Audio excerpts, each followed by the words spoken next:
quiet seaside town, an evil laid to rest centuries ago, has risen. An abandoned fortress deep in the swamp holds a secret that could save the village or destroy it. Now, a band of adventurers sets out to dig up the wounds of the past and bring the light of day to the roots of ruin. This is Tabletop Gold.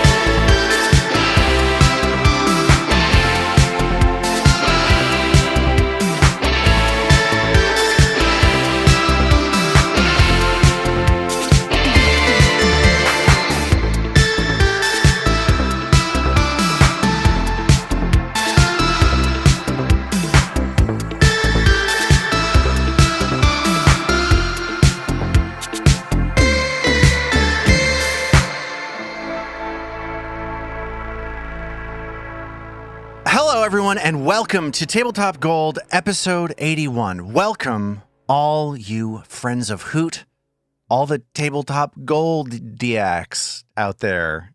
Oh, I like that. That's strong. It just flows off the tongue so naturally. It's a phrase I could only say while wincing in literal physical pain. My name is Lars Casteen. Welcome to the show. I'm joined tonight, as always, by Robin Lange. Robin Lange. Yes, that's me. Hello. Hello. Good that time to you. Armet Humphreys is here. Hi. Hello. Good that time, Lars. Good that time. Thank you. Zoe Chernicoff is here. Good that time. Good. That was more sort of a Robin Leach vibe again for the...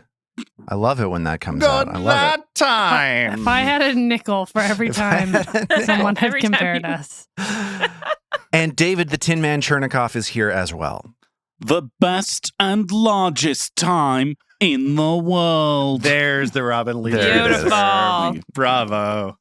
So before we get into our game, there's a thing I want to talk to you guys about. And I don't think this is going to be a fun or funny conversation, but it's something that I just feel I really feel like I have to talk about it.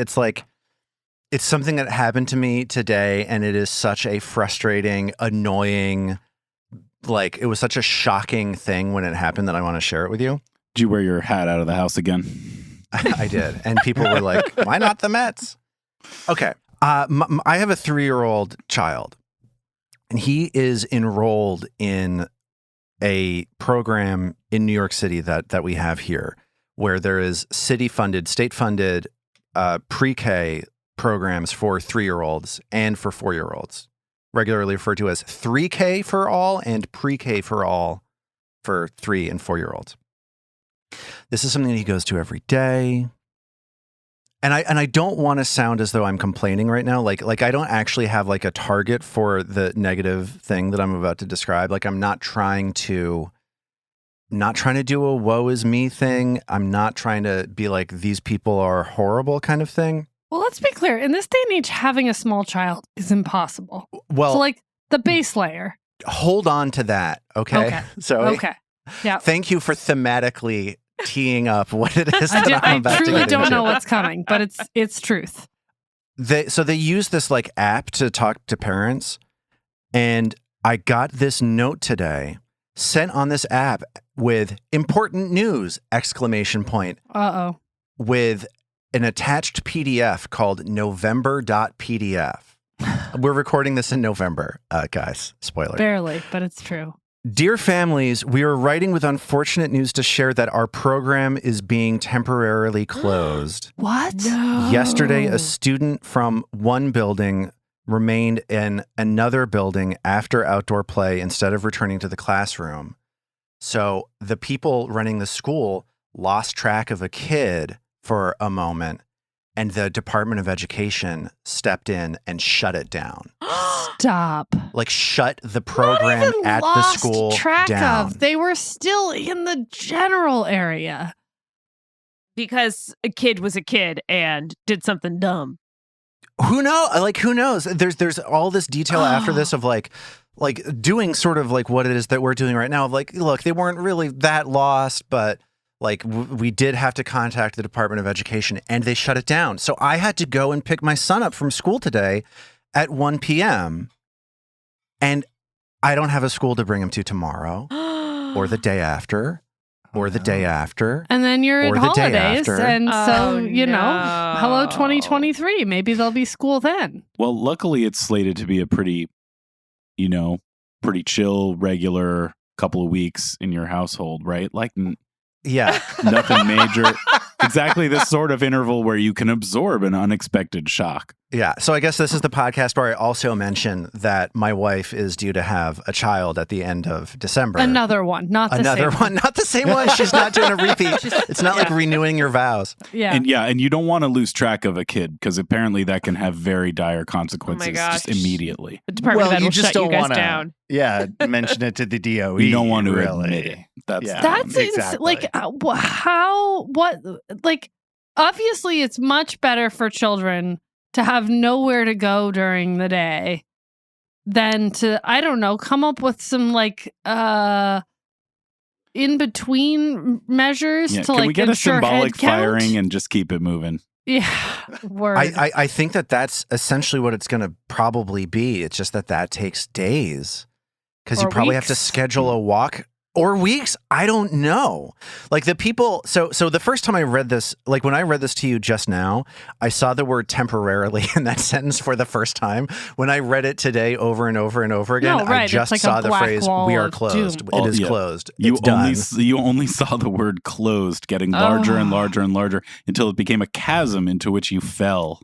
Yeah. And so returning to another thing, it's like a reason I'm not complaining is that I'm in the fortunate position of more or less being like a stay-at-home dad for this particular moment because of like a really, really substantial amount of privilege that I'm coming from in terms of my wife making a good amount of money, and I made a good amount of money before I got laid off. I have like savings that I can lean on and that kind of thing. So it's like I was gonna be home anyway, right? So this is not a like my life But is still- ruined story, Sure. but that is not the case for most people. And like for most people, staying home and watching their kid is like that's hours that they're not getting paid an hourly wage. And I just like see this thing and I'm driven insane by it. And it's also not like we've had 0 school cancellations recently, right? Like this isn't coming on. I mean, I know you had a bout of disease in your home earlier this year, maybe more than like our kids A have number been, of them, yes. Like we have not had a normal week of school since school started in August, right? Like someone has been home Since May. Yeah, like it's brutal. And so to just have school, I also want to circle back to the subject lines. Please, some news please do. exclamation point or Yeah, as though like we won the volleyball championship. right, like Like that doesn't New say like teacher. you need to come pick up your child right now. It And doesn't. November.pdf where am I- November.pdf.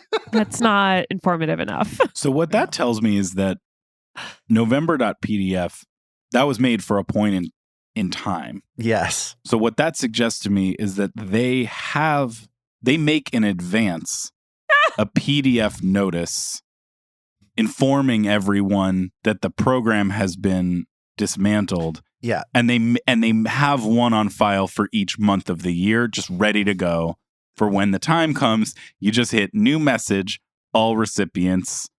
You put in some news because you have to type that part out, and then you say, "Dear all, please see attached." But then you have it ready to go. It's just a sensible, time-saving workflow. It is a frictionless way of letting people know that your school no longer exists. Because when you get that news from the Department of Education, the last thing you need is to be thinking about phraseology. That's just something you can prep in advance. You just have it. It's prepackaged. Agreed. To go. It's part of the bug out bag of school administration. And they're prepared to do it once a month. And that's probably what I'm going to be expecting from here on out, basically. And I feel terrible because in conversations with your wife, I feel like your school, like that school has been one that you guys have been pretty happy with as well. Yeah, I don't even know if the kid that they lost was like a good kid or not. Like maybe this whole May thing not wasn't have worth been. it. Someone had to say it. Maybe that kid had bad vibes. I don't know. No. Just kidding. So that's what I'm dealing with today. Well, that is like truly, I mean, icing on the cake of unreliable community support systems to help parents with children over the last, however many years. I don't know. I'm sure what the right timeline is here. Let's call it 3 years. I really don't know how people who have any amount of resources less than we have has a kid. I literally don't understand it. We had this is a tie-in. We just moved, so our kids are at a new school. We're starting to get to know parents there through a friend of a friend of a friend. A kid in my daughter's class, his mom is also a teacher there, and we've gotten to know them. And we texted them to see if after the school potluck they wanted to come over, blah, blah, blah. It doesn't matter. And she was like, "Oh, we're so sorry, we're sick," right? Because everyone's sick all the time right now. It's just yes. I've decided we're actually shooting the moon on illness. We've had RSV and hand, foot, and mouth. I'm hoping we can get flu and maybe whatever the new COVID variant is by end of year. Gotta so that catch maybe 'em all. next year we'll be clear, right? Anyway, so she's like, so sorry we're sick. And she was like, "Oh, just out of curiosity, what do you guys do when the kids are sick? Like you both work, because she's at school, so she can either be at school with her kid or not if they're both sick." And I don't even remember the exact phrase. I sort of didn't even think about it. I just sent back a text that was like, "Oh, we scream in a pillow at the futility of it all." These are not people. They're nice and they're fun people. We don't know them very well. It was definitely more. And she was like, "Thanks for your candid response." Or, Oh my God. But what can you do but scream in a pillow at the futility of it all, Yeah. right? Agreed. It's impossible. Well, one thing you can do. What? You can have a nice time recording a podcast with your friends where you fight a bunch of monsters in a dungeon. Let's kill some bad dudes. Before we do that, let's talk about reviews. We got some nice reviews over on the various podcasting apps all over your phones and whatever the hell else device it is that you're using. And I want to take a moment to thank everybody who has done that, who's left a review. Like, for instance, this user... Wow, that's an Apple, original name. on Apple Podcasts Canada. This is a name that somebody seems to have made just by slamming their fingers into a keyboard for a few seconds and then hitting enter. Spell it out. Thank you for that. HSH DID JSH SJ AJH SJ CJAHA. Oh, you know what? For a second, I thought that was me, but mine ended in C. Oh, yeah. Easy mistake. It's to a make. pretty common series of random integers and letters, really. It seems random. And they say that they highly recommend the show if you're looking for an actual play podcast of a Pathfinder 2 adventure path. So there you go. Hey, thank you so much. Thank you. Very, Thanks, very appreciated. Thanks, random person on the internet. Yes, thank you. Our neighbor to the north. Okay, good. Let's get into it. Let's play our game. I feel like I turned into Jennifer Coolidge for a second there. Listen, it's not your Totally. It's not your fault someone left us a review in parcel tongue. Okay, We let's do take it. reviews in all languages. If you could leave a review in Undercommon for us, that would be, I would love that so much. We will each read it out loud. After a brutal conflict with a pair of mimics posing as everyday items, you're recovering and preparing to push further into the 5th floor below Gauntlet. This area surely holds secrets vital to stopping the risen spirit of Belcora Haravax.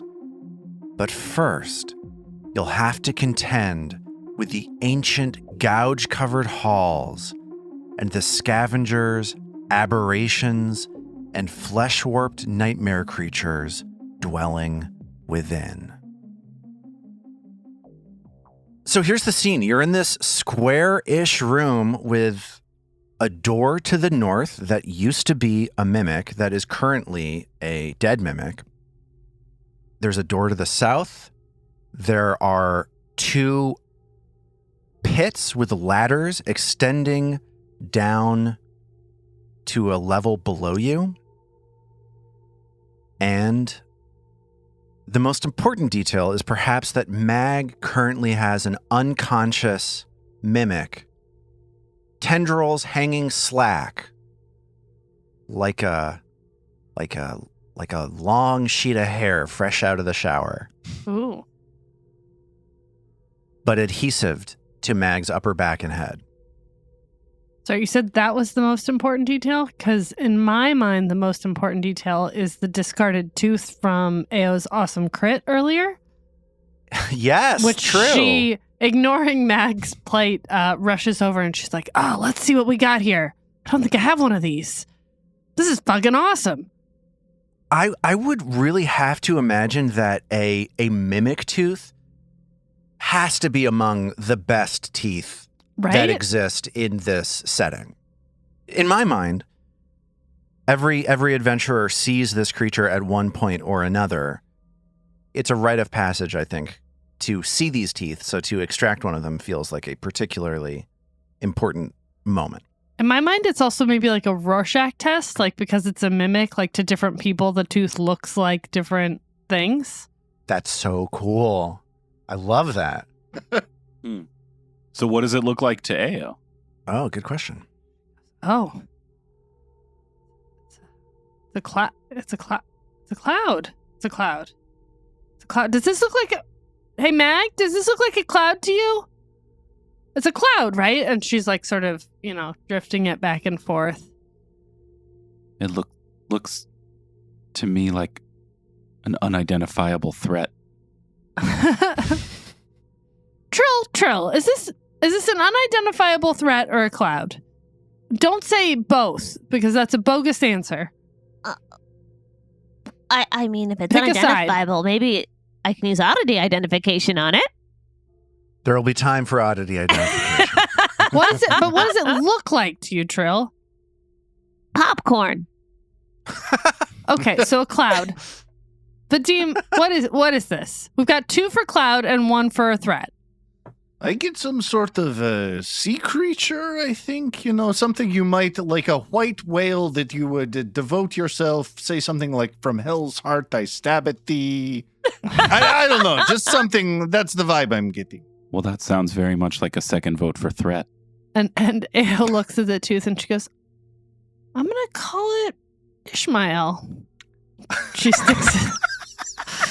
sticks it in her bag of teeth. And I think as this exchange dies down, the mimic attached to Mag's head comes alive, wakes up, and just screams, "Ow! What the hell's going on?" I love these dumb mimics so much. Yeah, they're great. And I just want to make it clear, this creature is awake, is alive, but is in no position to fight back right now. If you'd like to secure them, that's not an issue, but they do seem confused and suddenly drawing your attention. Yeah, I mean, at the risk of, I don't want to do anything mechanically untoward, but I'm pretty sure Mag's first instinct, if something that was adhesive to her head suddenly sprang to life, would be to knock it back unconscious. She'd give it a solid knock with her, with her offhand or something.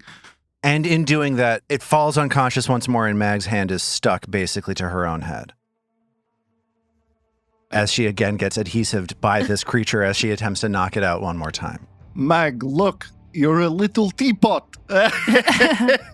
Although you're not very short, I suppose. Mag rages.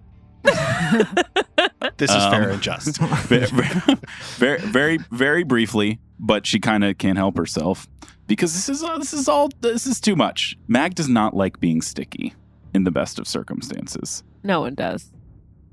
Vadim, is there some way you could carve this thing off me, or Trill, maybe a little bit of very gently placed acid? Well, I'm looking through my hip back here to see if I've got anything that might be able to help. Norman, could your mage hand peel this thing off of me, please? Dude. And Ao's just staring at her, totally unsympathetic. Where the fuck's Norman? I thought the mage hand was like a Norman. I apologize. Ao. I'm Ao. Ao. Yeah. Ayo. Could- Say it again. Could Norman's mage hand pull this thing off of me? It's my mage hand. Don't you we're the same fucking person. He's All just like a front. Well, it's not a paw. I apologize. Have you ever seen it? It's invisible. Trill, did you come up with anything? Trill's just standing to the side, eyebrows arched between the two of them. And then arms crossed, like while they're sort of pondering this, suddenly Mag feels like a little poke in her side, like close to her pit, somewhere in between like uncomfortable and ticklish. Oh God! Is it alive again? And she hits the part of her body, thinking that it's the mimic coming to. Does it feel like a hand or a paw? And then a little ticky ticky ticky again. Hand or a paw? I don't know. It just feels like It just feels like You can ask nicely. Mag takes a big slow belly breath. Ayo, if it's all right with you, would it be possible to unpeel this thing from me, please? Yeah, give it a try. No problem. It sounds like this conversation is taking a little bit of time. Do you think Yes. that Vadim is... It's an hour and 20-minute conversation, so we can all heal up. Yeah, is Vadim going to throw out some lay on hands? Let's sort of resolve that before moving on. Oh, yeah, definitely. I think while Mag and Ayo were sort of having their disagreement, Vadim busied himself with healing people, like very intently focusing in on it, trying not to be seen. 3 total for me, though I could make do with 2. 2 gets me almost all the way back. Yeah, I'm in the same boat. 3 total, 2 to get rolling. So we're looking at either 40 minutes or an hour or somewhere between that. What do you think? What do you say? Let's do friends? an hour. Yeah, I mean, Ticky sure. ticky ticky can go on for a while, you know. So this conversation continues for, I guess, an hour and 10 minutes because Vadim needs to get his focus point back from his lay on hands during the encounter. And let's just say that at the end of that time, Ayo has both agreed to and managed to restrain the mimic. So we've got them unstuck from each other. We've got the weapons off. We've Mag's head and hand and the rest of her body is no longer adhered to this thing. We've got it kind of like glued into the corner in some form or fashion. Yeah, if you want to tell me exactly how you have them secured, that works for me. But Hey, Mag. But Will you hand me that bedroll? This thing's really like my mage hand is getting all gummed up. No, believe me. Norman's mage hand. Need No, a- just kidding. It's mine. Oh, I just need a flow chart. And for Mag one, tosses. I'm just thrilled that there's a new grudge beginning. Just here on episode 81, there's a new grudge that we can begin tracking from here on out. Sorry, David. Yeah, no, not at all. I was just reflecting on how that grudge allows Zoe to turn on me the tone of voice that we use with the children when they're being impolite. Mag tosses Ayo her bedroll. The mage hand catches it and sort of does a quick kind of. I feel like it's covered in something. I don't think we've gotten a new bedroll since the last time we had to sop something horrible up. Blood, I think. It's covered in grothlet juice. Rothlet yeah. juice. That's right. Anyways, Yeah. maybe that is like an anti-adhesive. Anyway, she sort of binds this thing up with a bedroll. All right, and we'll throw a little rope around that once it's done, just for good. This thing has a lot of appendages. This whole time, Trill's been leaning towards the back of the, wandering around the edge of the room, playing on her lute, looking around the room to see if, doing some investigating, see if there's anything stored away, anything secret, but all the while also kind of keeping an ear out, listening to this exchange between Ayo and Mag. Yeah, absolutely. That makes sense. So let's say that when we pick up the action again, this is going to be after Trill has done a thorough search of this area. The things that Trill notices, one, there's this door leading off to the south. She puts her ear to the door, doesn't hear much of anything on the other side. There are these 2 pits that I mentioned on the eastern side of the room with ladders pointing down. She listens there and hears the sound of water lapping, like it's slowly coming in against a shore. Another way down to the hydras. Could be. The room to the north that had been blocked by the mimic, and this is like the conversation between Ao and Mag gets more muffled as she steps into this next room. She hears Vadim praying in the next room as she steps forward into this northern room. And she sees that this is a supply room with shattered jars all over it. But among the debris, she does find a few intact bottles. Ooh. That I think you guys have enough time as you are settling in on this to identify both of these. Oh. One is an alchemical mixture called a sea touch elixir, which you drink it and it alters the skin on your hands and feet. You get webbing between your digits, and it gives you a swim speed of 20 for 10 minutes. I'm Starting to get the sense we're going to be near some water. I feel like there's been a lot of water stuff It coming seems in. relatively unsubtle. Yeah, it's almost like there's a lot of water in the next level that we're preparing for. Might be getting to be water time. Well, keep that in mind as I tell you what the other item you find is. Fire? No, you find a bottle. It's just an ordinary corked glass bottle. She uncorks it, and she smells fresh air inside of it. And she realizes a few minutes later that no matter how long she keeps this bottle open, more fresh air comes out. Oh. This is an item known as bottled air. Makes sense. You uncork it, you put it to your mouth, and you spend an action to draw a breath from it. And it allows you to breathe even in an airless or toxic environment. And you just get to use it forever. Oh, these could go handy together if there's something deep underwater that needs to be gotten. And Trill puts them in her backpack. And as Trill returns to the room, she realizes that this conversation with Ao and Mag has come to a close. And For now, more on this later. And the mimic is starting to return to a state of consciousness. Trill walks over to the mimic. And the mimic sputters to life again, fully restrained, groggy from being unconscious. And the first thing that it says is, "Oh, is that grothlet juice? Yeah, it's pretty gross, isn't it? It's horrible. I hate eating those things. They're disgusting. Oh my God." So, how'd you end up here?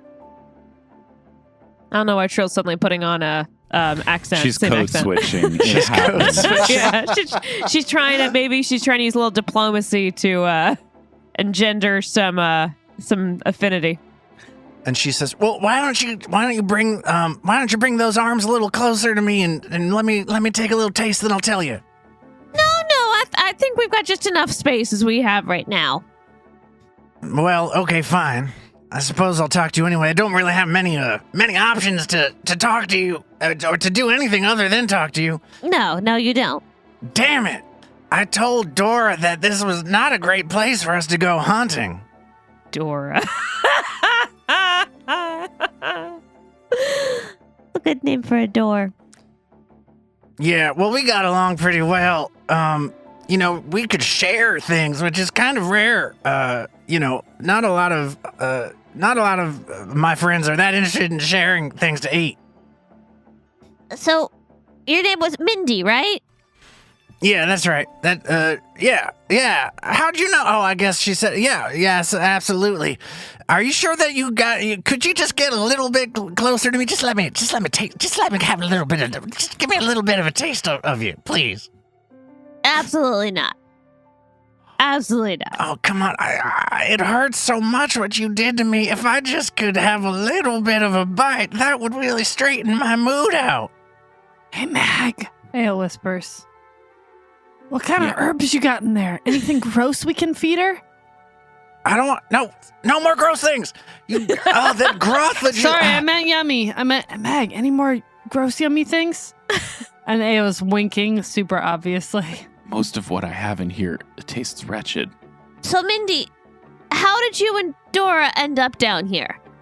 Well, this was just about the only place I could find to hunt in here. And, I told Dora it wasn't good, but every other place we tried to hang out around here, we either nobody come through or it's just a bunch of ghosts. Tell you what, let's make a deal. How about if I tell you exactly what it is that I can tell you everything I know about this place, which is mainly a culinary sort of survey of the immediate area. Come on, get on with it. What do you know? And then you can let me go is what I'm trying to... We'll see. Don't believe anything we say. Sometimes we say that and kill people. Just tell us what you know, and if it's interesting, maybe... Ayo, why would you say that? What choice does she have? To not say anything! Ayo flashes a little foxfire at her. Ayo, could you go to the other side, please? She huffs off. Teenagers. Okay, well, I see that the two of you have some stuff you're working out between each other right now. I get it. That's sort of like what happened with me and Dora, but okay. Tell me more. I'll tell you. Fine. Main thing you need here are these grothlets, the insides of which that you just spread around my mouth. Not nice. They're terrible, filled with poison, awful. Like I said, most of what there is to eat around here is ghosts. That's no good. There was a skeleton I ate part of that was good. Too old for much in the way of marrow, so it's not really much of a meal, but it's an interesting flavor. It captures a lot of the surrounding area. You bite into a bone. It's sort of like a neutral carrier for whatever flavor you put on top of it. Sort of like a toast tip, perhaps, is a term that maybe you would understand. What does a ghost taste like? I mean, is it blueberry or what? Ghost tip? Ao says sullenly from the corner. Listen, I like both. I think both of those jokes are great, and I'm not going to pick one as a favorite or nothing. I'll just go on to the next thing I want to tell you, if that's okay with Okay, you. so we got ghosts, we got skeletons. Yeah, and there's an area down to the south that we thought would be a great place for eating. From the outset, it seemed like it was kind of a good place to catch all kinds of things, but nothing would come over and take a little gander at us. So, I eventually creeped up on him, and it turns out that whatever it was that was down there, the monsters, people, whatever it was, they're all statues. What? Statues? A lot of statues down there. I thought they were living and delicious. I thought they looked delicious. But I don't see so well in the dark. It turns out after a while, they were just standing still like a bunch of statues. And they never moved? No, like I said, eventually I walked up and they're statues is what I'm trying to tell you. Did they smell living? No. Statues. They hurt you? They hurt you? No. So They Kill just me. sit there. Just kill me. I can't take this anymore. Just kill me. Vadim, you're the one who always kills them when they think we won't. You gonna kill her? yeah, all right. I suppose I can kill this star. What is the quickest way to kill you, Mindy? Now I'm wait sorry just to a have to moment ask. before we dispatch this thing. Is what else have you seen on this floor? I don't have a great memory except for things that I've eaten. So, like I said, they're skeleton, statue, ghosts, And how did you Grothlet. What? How did you? I'm answering your question. You're interrupting me. What? All right. What Well, in God's name? I'm sorry. That was rude. You have all the cards here. Go ahead. No. Please. Don't let me. No, I I'm don't know, done. y'all. No, I don't I'm know, sorry. y'all. I'm Is really there- sorry. I'm sorry. I was done. Is there, I don't know. What do you think? It's like, Wait, what do I think? No, stop. Hang on. God damn it. Do I sound like Mag right now or do I sound like David? I don't know, y'all. It's like I'm trying to think of a way that this thing would be connected to anything Belcora, and I'm just not getting it. No, I think they're just Mimic. wandering. I think he just wandered in. Yeah, it sounds like maybe a Gorgon or a Basilisk, maybe. I don't know if the team would know that, but Why don't you give me a recall knowledge check, friend? all right. Ooh, I can use my Scholar's Recollection focus Ooh. spell, Oh. which I don't Yes. often get to use, which, Pharasma, please guide my insights. This seems like the idea. If you think something's making statues, that sounds like either an Arcana or a Nature check. Cool. I'm going to try nature because I'm actually trained in that. All right. And you're using Scholarly Recollection, so you were tapping into Pharasma's power to roll twice. Yes. So, Vadim feels relatively confident that a possible creature that could be creating these statues is an 8-legged reptile with a nasty disposition and the ability to turn creatures into stone with its gaze, known as a basilisk. No. And I'm going to give a hero point to Armat for being smart.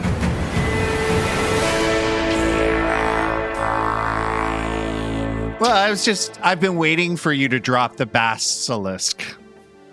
I'll see myself out. It's been All an about honor that playing with you That was a guys. drop the That base. bass. That was Yeah. drop the base. Nice, That's what we were doing. nice. I know it wasn't my best work. I'm grasping at straws. here. Another I hero loved it. point. Yeah, I'll give you 500 hero points. I believe that would be Whoa. ballast points. Yeah, I'll give you 5 million ballast points. Yar, it's a balm unto my heart.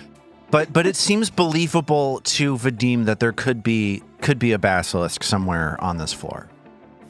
Cool. Well, that's certainly something we'll want to keep an eye out for. I'm doing it in character now. I don't know if Trill would know what a basilisk is. What is a basilisk, Vadim? A basilisk is a reptilian creature, smaller than a dragon or a drake or a wyvern, that has a gaze that can cause its prey to turn to stone. As you have this conversation, Vadim is able to impart one more piece of info to Trill. A creature that is petrified by a basilisk can be coated in fresh basilisk blood to be instantly restored to Oh. flesh. That's handy. Ooh. So what are you guys going to do with Mindy the Mimic here? I don't know. We could kill her. We could throw her down the chute. Oh, what if I like that. What if we put her down the chute and then she can try and eat the Hydra? We could drag her along with us and see if we can get her to bite stuff. We could feed her things as we go. Oh, that's intriguing. Team mascot. Yeah, a fun NPC pet. We could strap her to my belt or something. God, there's so many fun options. I'm in for any of these ideas that Down the respect chute. the bulk of this creature, basically. Down the chute. I like Yeah. down the chute. Agreed. Sounds like down the chute is our winner. Okay, so Mindy loves that. So she goes from being hostile to being friendly immediately upon hearing that you want to let her go. Well, maybe it'll be something else tasty down there for you. And I wonder if Vadim ultimately likes this. To get mechanical for a second, mimics in terms of alignment are neutral. The thing about mimics is just that they want to eat everything. They just want to taste everything. They are the gourmands of the dungeon environment. So you've run into a lot of creatures with really nasty plans, with really sinister intent. This is not one of them. Even though she did try to kill you and She was affixed just herself hungry. to Oh, she Mag's wanted head. to eat us. Yeah. Just a hungry girl. Who among us wouldn't kill for a snack from time to time? So she turns to Who's you and she hungry? says, I gotta tell you, I was not expecting this sort of generosity from people who I just attempted to eat. So thank you so much. This is so nice. You are so nice. You are such nice people. Just remember that if we come across each other's paths again. I'll try to. I'll tell you, once I eat something delicious, I kind of have trouble keeping track of much of anything else in this brain of mine. And she lifts up a tendril and like she's now disguised as a mannequin of a person. And so Oh, she boy. pulls out a tendril and just like slaps herself in the head a couple times. Weird. And she says, but you know, I'll try to keep track. I'll try to remember. That's cool. All right. See you later. And she runs towards this chute. She flips upside down. Like she looks like a wooden mannequin. And the way that she's climbing down the stairs are completely not the way that a person would climb downstairs. Like God, she's holding onto a rung with her mouth, and then her foot comes through, and then a tendril sweeps around, and she just does this nightmare crawl down the steps or down the ladder and disappears into the space below. I'm picturing Japanese horror in that one. Absolutely. And Ao just sort of looks at Vadim and she's like, but that you're fine with living. I mean, not super okay, but I mean, everyone else seemed all right with it, so I'm trying to be cool, Vadim. You know, I'm with it. Yeah. I'm hip to what the Kitsune kids are up to these days. No, it's not tracking, not selling, her nobody's buying eyebrows it. sort of just arch and her face goes a little empty and she's like, all right. All right, you're never coming into a temple of Pharasma, are you? Nah, it was worth a shot. To the south? All right. So it sounds like you guys are heading to this door to the south. You're able to set up on that door. Trill already put her ear next to it and heard nothing on the other side. What's open the door? Magdaruna? Mag pushes the door open and finds herself looking into a 15-foot long hallway, the light of the Wayfinder illuminating a door a short distance away. Well, nobody's spotted anything tricksy in the hallway. Then yeah, we'll just head down the hall and open the next door. And Mag pushes through the next door. This is another one of those banded metal doors that's weighted and closes. Are you continuing to use the stones to prop them open? Let's keep propping as we go. Yeah. So you're moving at a sort of slow pace, but maintaining an escape route back to the stairs leading up to the 4th floor as you go. And you find yourselves in another short hallway. Mag swings her light off to the west and sees a door, and swings her light off to the east and finds herself looking at a room that looks like it has some furniture, some padded furniture with mounds of white fungus blossoming off of it. And as she shines her light into the room, she gets the sense that there's almost like a fog hanging in the air. Now, Lars, Yes. you've kind of given it away that this is supposed to be something evil because you put mushrooms in there. For what it's worth, I'm not the only person who knows that mushrooms are bad.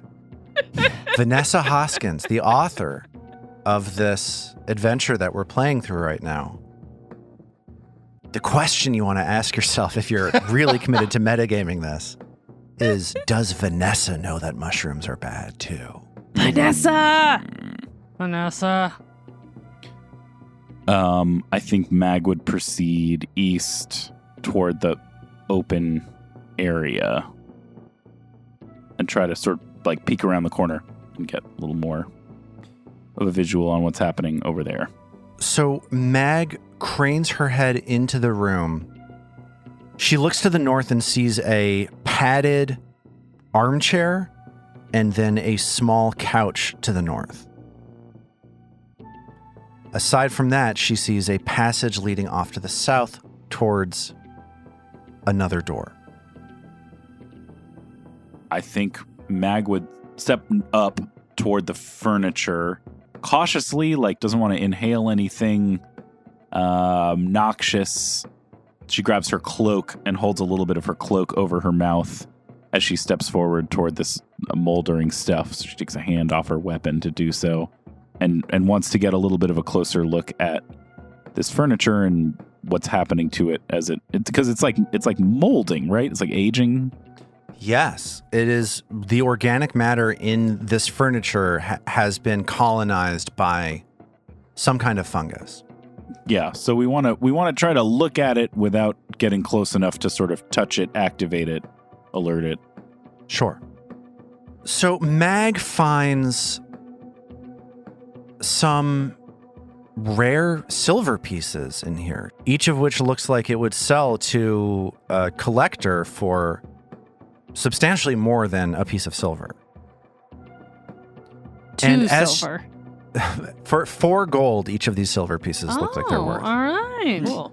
And as she does that, I need each of you to make a fortitude save. 18 on the die for Mag for 31. I did perfectly and rolled a 20 for a 29. Vadim also got an 18 on the die for a 29. And Trill also rolled perfectly and got a 20 on the die for a 28. We are fortitous. You are incredibly fortitudinous. So I'll say this. You get a little bit of a hitch in your breathing and an itch on your arms. As you all know that these spores that are flying around in this room are dangerous, but you all manage to pass that saving throw. But you get the impression that spending much more time in this area is going to have you exposed repeatedly. So anything else in the other parts of this furniture? No, area? So the moment that I asked for that save was basically the moment when Mag exhausted all possible options of searching around for treasure in here. All right. Well, sensing then that the air quality is not, having had this twinge of kind of an ill feeling, Mag decides to clear the area and motions to the others to follow her down through this open passage on the southern wall. So Mag pushes forward to the end of that hallway to a door, opens it, and finds herself passing into, perhaps you grab a breath, like an urgent breath as you pass out of this area with this white smoky spore cloud hanging within it. You find yourselves passing into a sitting room. It's another small, somewhat cramped room. There's a fire glowing in a fireplace on the eastern wall of the room, crackling pleasantly. This fireplace has webs grown all over it, and you see that there is another couch pushed up against the western wall of the room on the opposite side from the fireplace. This couch has been shoved up against a door. Whoever it is that pushed this couch here and put these pythons into this stone door seems to have desperately wanted it to stay closed. You do see 2 more doors in this room, though. One leading off to the west and one leading off to the south.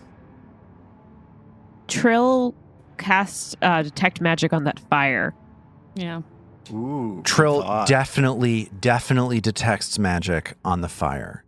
It seems as though there has been magic sustaining this fire for centuries.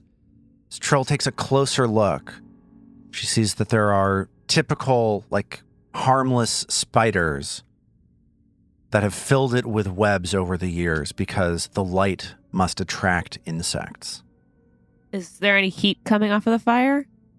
There is heat coming off of the fire. It is a normal fire, except for the fact that it has been maintained for hundreds of years. And that it doesn't burn spiders.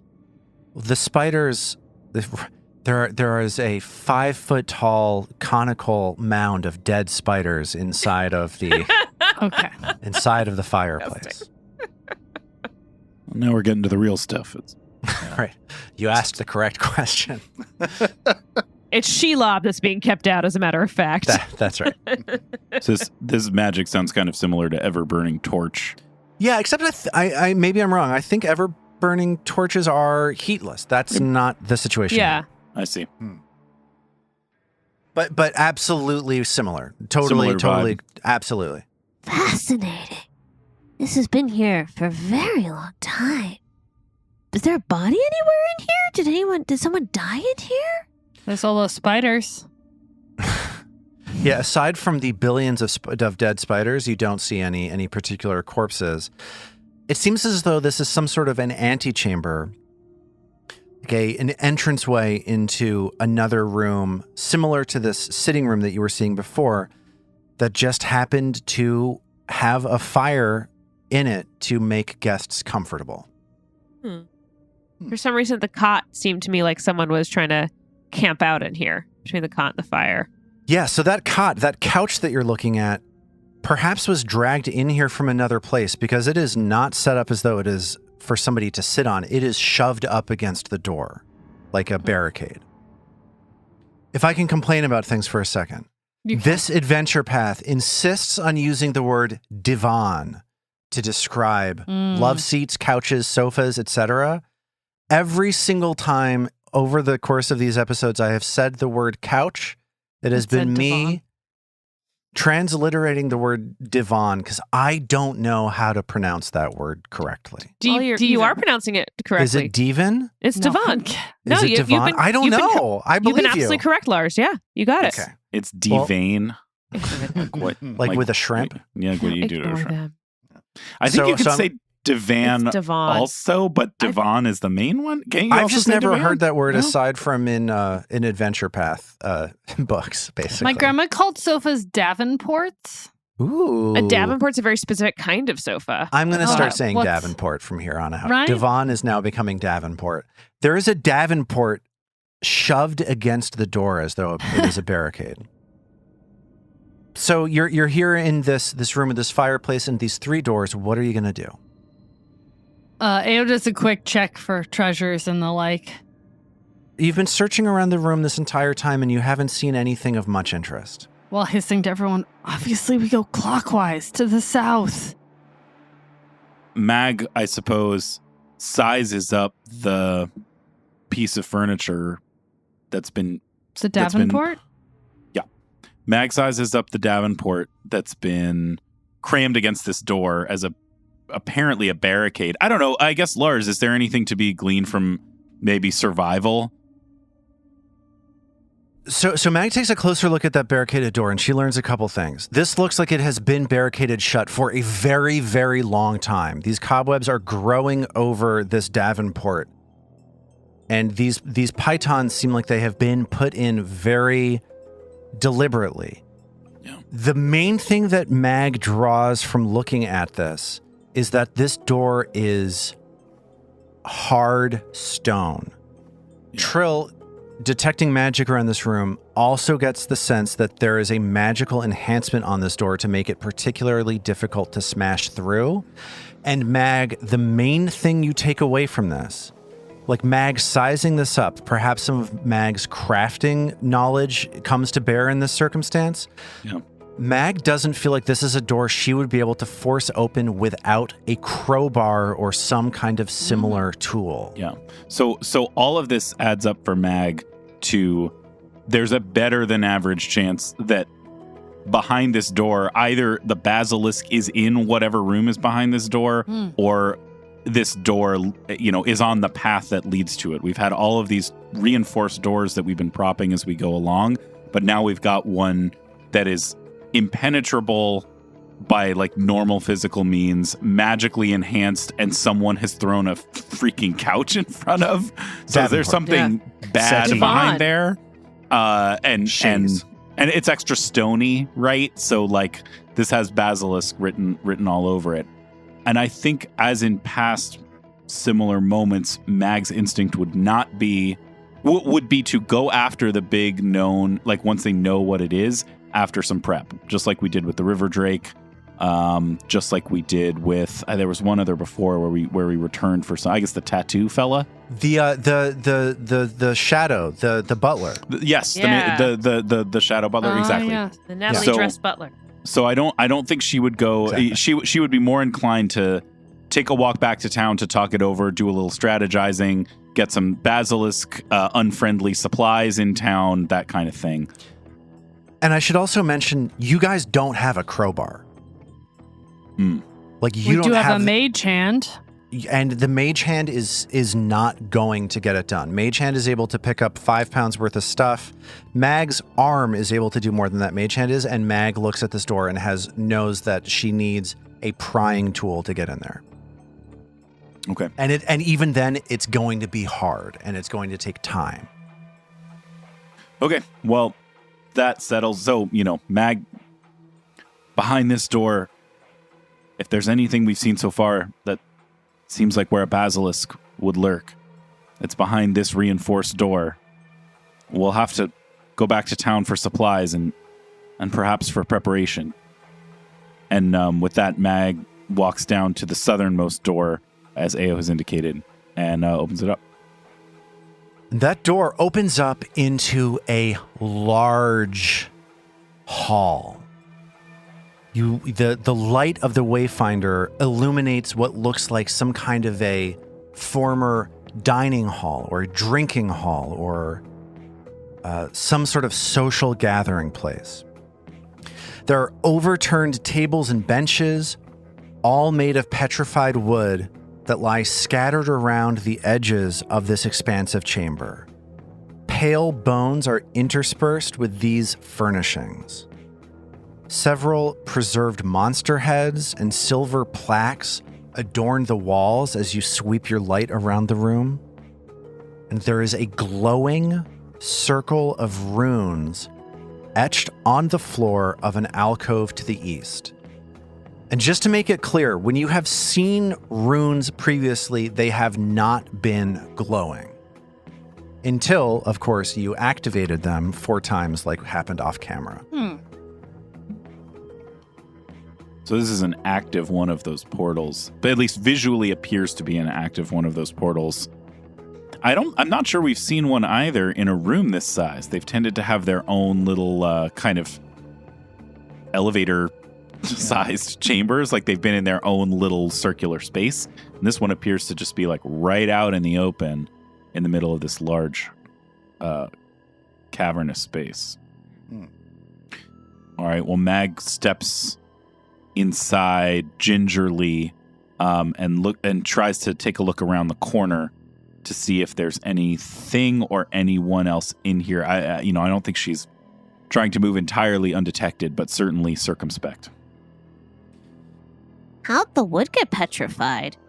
Trill wonders out loud. Sure, I would take a nature check for that question. Trill just wonders out loud. She can't do anything about her wondering.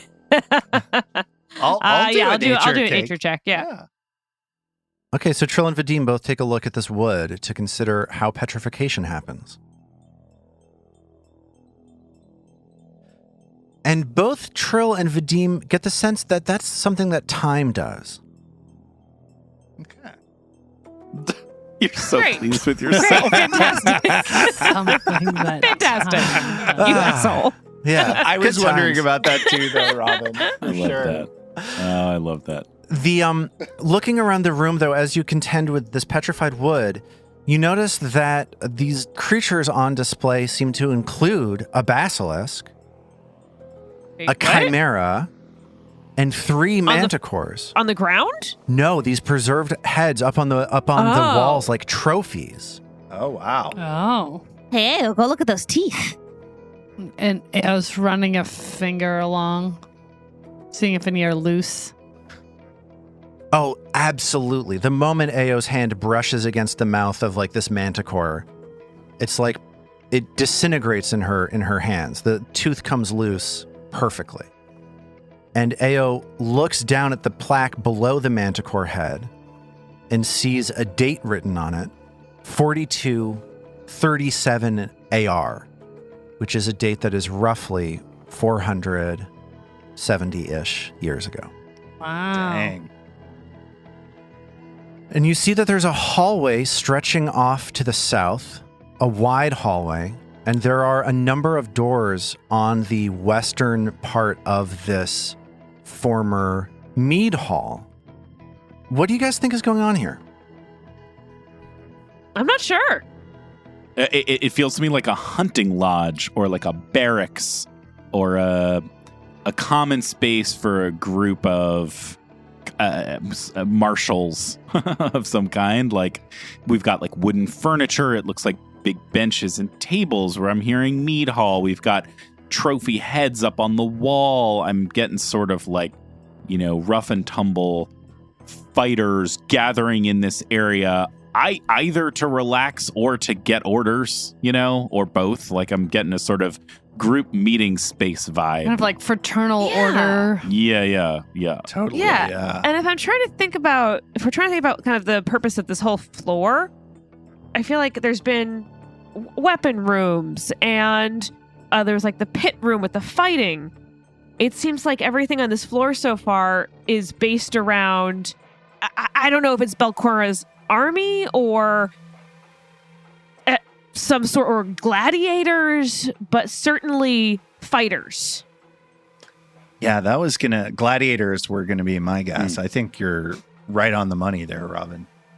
Fighting basilisks and manticores and things like this for sport. Mimics.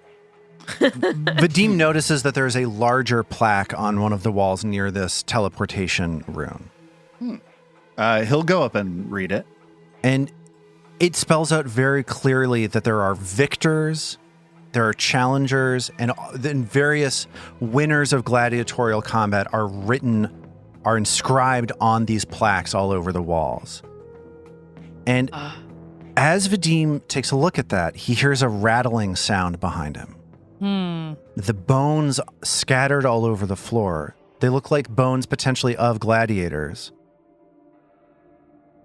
Are starting to shake. And this sound of old bone clanking against stone floor is getting louder and louder as more of these bones start shaking on the floor. I think we ought to grab our weapons because I think we're about to have company. And these bones pull themselves together as though attached by a network of invisible strings, clonking together one by one into the shape of an enormous gladiator. Oh.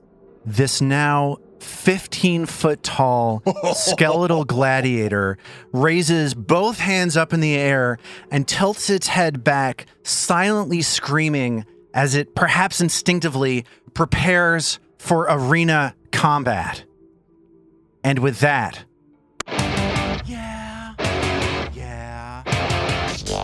roll for initiative.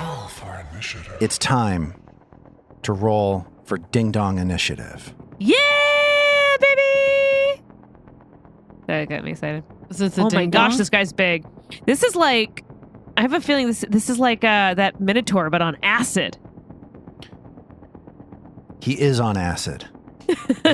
Literally. A Minotaur on acid, incidentally, is not something you want to mess around with. They Let him have his find trip. their way out of that labyrinth. Yeah. Okay, how did everybody do on that initiative roll? Let's talk to Robin first. I'm the dice have not been with me recently. It was only 11 on the die, so 23. Still pretty quick, not bad. Not terrible, but could have been better. Okay, Armat, how did Vadim do? He did worse than Trill. He got a 5 on the die for a total of 15. So even though he was sort of mentally prepared, I guess, physically it still caught him off guard a little bit. Maybe he just wasn't ready for the sheer size of this thing, because it's gargantuan. Yeah, he's a chunker. Enormous. Yeah. Lord, he coming. Zoe, how did Ao do? Ao is still thumbing through the teeth she took off of the taxidermy and rolled a 4 on the die for a 16. So a slow start for a lot of you. Maybe Mag will change that pattern. No, not much better for Mag. It's a 19 total for Mag. So I I'm thinking that maybe as these bones were coming together, Mag just wasn't anticipating, similar to what happened with Vadim, the size of it.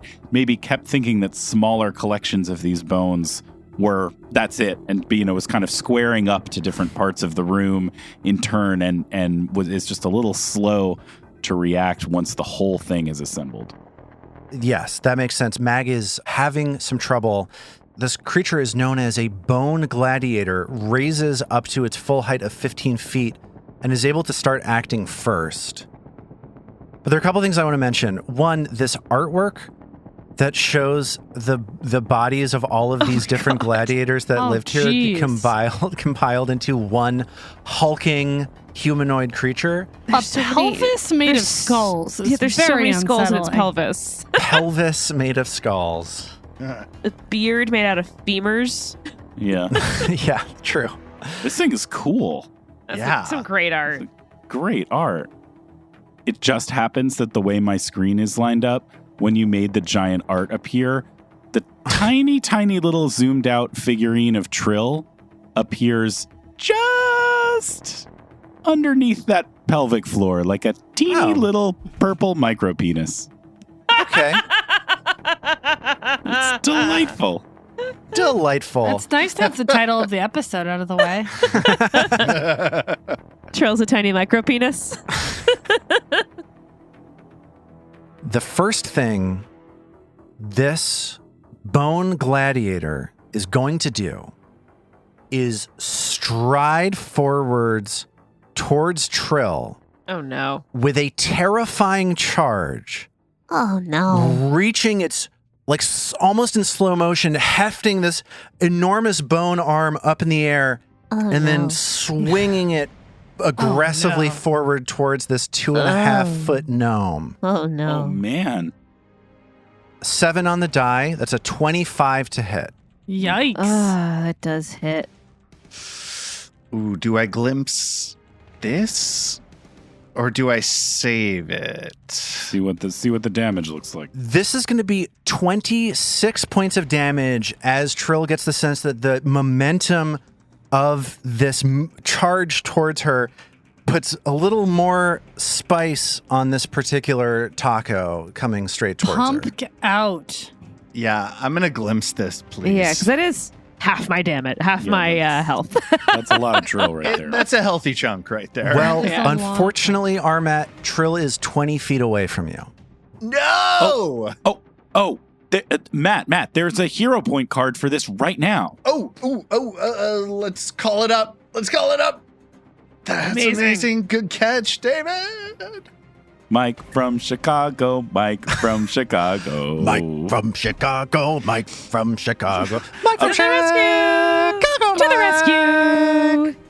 Yeah, reaching redemption from Mike from Chicago. Thank you, Mike.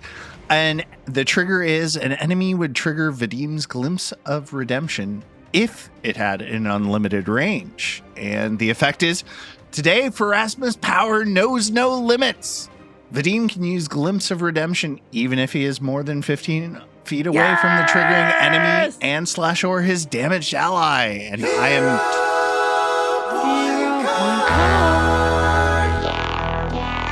Yes. Totally going to use that. Thank you, Mike. That is Mike. so huge. Mike, Thank you, Mike that from Chicago. was perfect for the situation. I mean, I'm of course, I'm furious about it. But it was perfect. Thank you so much. Seriously, thank you. So that glimpse means that 26 points of damage is only going to be 19 points of damage, and the bone gladiator becomes instantly enfeebled too, unless you want to make it stupefied. Armet, do you want to do that? No, I don't think I do.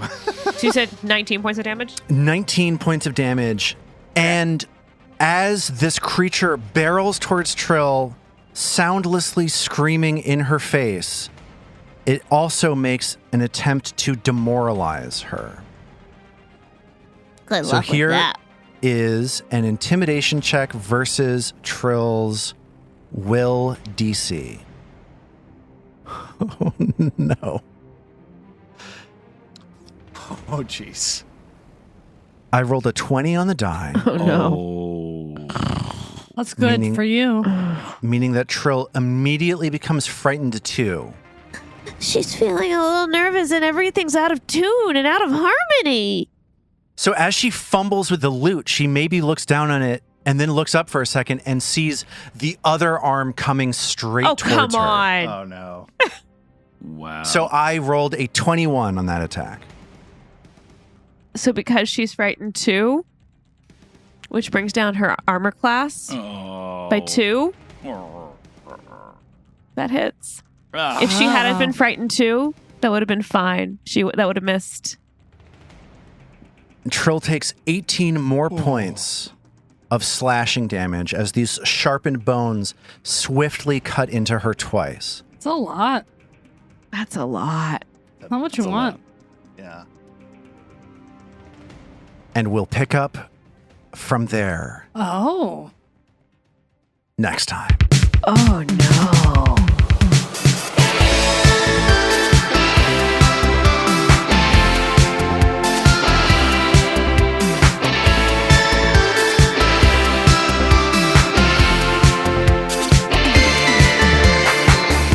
The Roots of Ruin is a Tabletop Gold production, produced under the Paizo Incorporated Community Use Policy. The Roots of Ruin uses trademarks and/or copyrights owned by Paizo Inc., used under Paizo's Community Use Policy. We are expressly prohibited from charging you to use or access this content. Paizo does not recognize, endorse, or sponsor this project in any way. Original characters and content are the property of Tabletop Gold. For more information about Paizo Inc. and Paizo products, visit paizo.com. We at Tabletop Gold would love to hear from you. Email us at letters@tabletopgold.com and find all our social links at tabletopgold.com.